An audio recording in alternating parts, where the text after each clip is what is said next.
Nah, kalau risk and reward gitu, namanya juga investasi, namanya juga kita ngomongin sebuah keadaan orang itu keuangan gitu ya. Apa sih resiko terbesar untuk orang yang memang punya keuangan? Ya, pasti kehilangan uangnya gitu kan. Nah, mereka udah tahu resikonya itu. Tapi resikonya itu dia turunin lagi ke dalam jasa perbankan atau jasa keuangan yang mereka telah pilih. Oh, kalau main saham itu udah pasti ada loss-nya. Gitu ya. Terlepas dari bukan terlepas ya. Artinya kalau mereka itu masih terkena apa sih saham-saham bodong, investasi bodong, nah berarti mereka nggak ngerti literasi keuangan. Gimana sih ciri-ciri gitu gimana sih ciri-cirinya supaya orang itu ketika main saham itu mereka nggak yang kayak apa sih ditipu ya seperti yang kemarin kasusnya sudah gitu kan. Nah, ini mereka mengetahui harus tahu resikonya. Main saham itu pasti yang namanya high risk, high return. Resikonya semakin tinggi, maka akan semakin bagus returnnya. Ya, tapi harus siap itu gitu. Nah, makanya kalau misal Bapak Ibu suka dengar anak-anak zaman sekarang suka menyebut yang namanya uang panas, uang dingin. Nah, itu yang menjadikan salah satunya adalah apa ya? Ada peluang bahwa mereka itu kalau misalnya mereka kalah, mereka tidak akan menuntut siapa influencer yang ngomong seperti itu. Itu kita akan bahas kemudian gitu ya. Tapi mereka tuh masalahnya ketika saya lakukan penelitian, mereka seharusnya secara teori mereka sudah mengetahui gitu resikonya seperti itu. Tapi pertanyaannya adalah ketika sudah mengetahui apakah mereka akan mengimplementasikan itu supaya itu resikonya berkurang atau mereka tuh apakah akan menganalisis dulu supaya bisa meminimalisir risiko. Nah, itu kan jadi pertanyaan. Kalau financial landscape-nya gitu ya, masyarakat itu mulai memiliki pengetahuan mengenai kondisi industri jasa keuangan dan mampu menentukan industri jasa keuangan yang akan digunakan. Jadi ibaratnya, oh saya sukanya ini produk perbankan, saya sukanya pakainya misalnya deposito seperti itu. Mereka tahu gitu.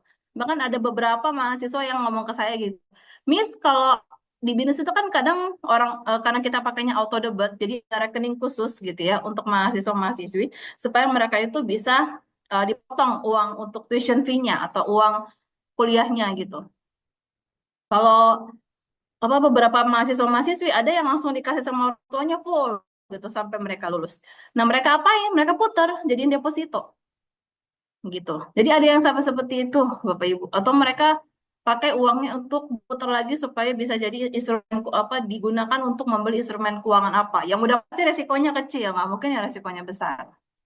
Nah, kalau fase kedua gitu ya, yang juga milenial sama Gen berarti kita ngomongin Gen X ya. Mereka itu sudah paham dan memiliki keterampilan dan terbiasa menggunakan produk dan atau layanan jasa keuangan perbankan seperti digital banking atau e-channel. Jadi udah mulai punya yang namanya apa kalau digital banking kita ngomongin ada dua ya. Bisa bank yang dia menerapkan digital atau dia menggunakan produk dari bank digital itu beda lagi. Biasanya kalau bank digital itu tuh turunannya dari si bank-bank yang sudah ada, bank-bank komersial yang sudah ada, seperti itu. Nah, terus bagaimana dengan planning and managing financing-nya? Ya, bagaimana cara dia memanage atau merencanakan dari keuangannya, gitu ya. Sudah berpikir jangka menengah. Yang namanya daily trader atau misalnya kita bilang jual beli saham harian, itu kita ngomonginnya adalah jangka pendek. Gitu. Jangka menengah yang tadi, apakah deposito misalnya ditaruh di bank selama 5 tahun, gitu ya, atau dia mau pakainya itu adalah beli logam mulia. Ya beli sekarang deh, mumpung produktif, dijual nanti, misalnya gitu.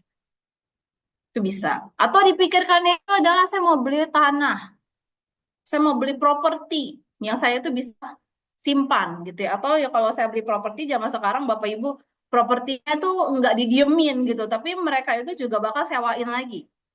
Nah, mereka berpikir seperti itu. Ya. Terus bagaimana dengan resikonya? Sudah bisa menganalisis. Kalau tadi cuma mengetahui, sekarang udah bisa menganalisis.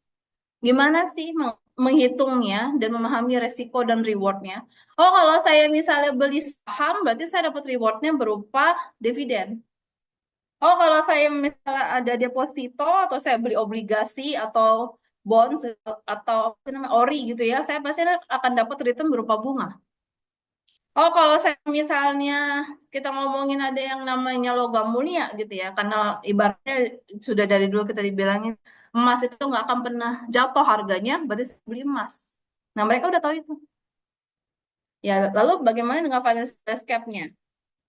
Telah memahami industri jasa keuangan secara keseluruhan dan mendalam. Oh, yang namanya saham tuh begini. Oh, yang namanya asuransi seperti ini. Ya, sekarang udah begitu ya Bapak Ibu ya. Tabungan plus asuransi. Bahkan mereka bilang apa investasi plus asuransi seperti itu. Terus ada lagi yang namanya kita ngomongin apa sih? Bukan cuman si asuransi aja, properti misalnya, oh gue harus beli properti di mana ya, mana yang strategis ya, mana yang habisnya akan bikin fasilitas yang mana lagi gitu ya. Nah itu seperti itu Bapak Ibu. Yang mereka sudah bisa melihat itu. Fase yang ketiga itu adalah sudah memahami dan menikmati. Jadi nggak lagi yang seperti paham, keterampilan segala macam. Mereka udah simpan untuk jangka panjangnya di umur 55 sampai 64 tahun. Ya, sudah terampil dan terbiasa menggunakan jasa perbankannya. Udah tinggal nikmatin aja. Tadi misalnya ada deposito, ada obligasi, ada apa, udah deh gitu. Ya, atau kita sebutnya apa ya, passive income ya, atau pendapatan yang pasif. Itu bahasa Indonesianya seperti itu. Terus menggunakan produk dan atau layanan jasa keuangan perbankan untuk kebutuhan keluarga dan investasi. Misalnya mau kawin anaknya, bisa kayak gitu. Ya, aduh, coba deh punya tabungan pendidikan, misalnya. Atau dari dulu saya udah nabung-nabung nih emas gitu. Ini anak ketika mau sekolah, misal luar negeri, ya jual emasnya deh. Tuh. Nah, itu untuk kebutuhan keluarga. Investasi gimana? Misalnya tadi properti, ya akhirnya tanah yang udah dibeli, akhirnya dibangun kontrakan misalnya, kan lumayan ya, apa passive income. Mampu menganalisis resiko dan reward yang akan terjadi, seperti tadi ya, sudah tahu dan bisa dianalisis. Kalau saya misalnya mau buka kos-kosan daerah alam sutra, bisa atau enggak gitu kan? Pertanyaannya itu. Ternyata nggak bisa gitu kan. Berarti kalau gitu saya mau beli apartemen aja deh di daerah alam sutra, bisa saya sewain misalnya gitu. Resikonya apa sih kalau kita punya apartemen? Ya, itu harus dipikirin. Misalnya resikonya adalah harus bayar IPL, harus bayar ini, bayar itu, harus ketemu dengan menyewa yang nanti bisa aja merusakkan properti atau gimana. Nah, itu kita udah harus tahu itu. Jadi bukan cuma membeli, tapi maintenance ya biasanya yang akan lebih memerlukan perhatian lebih gitu ya.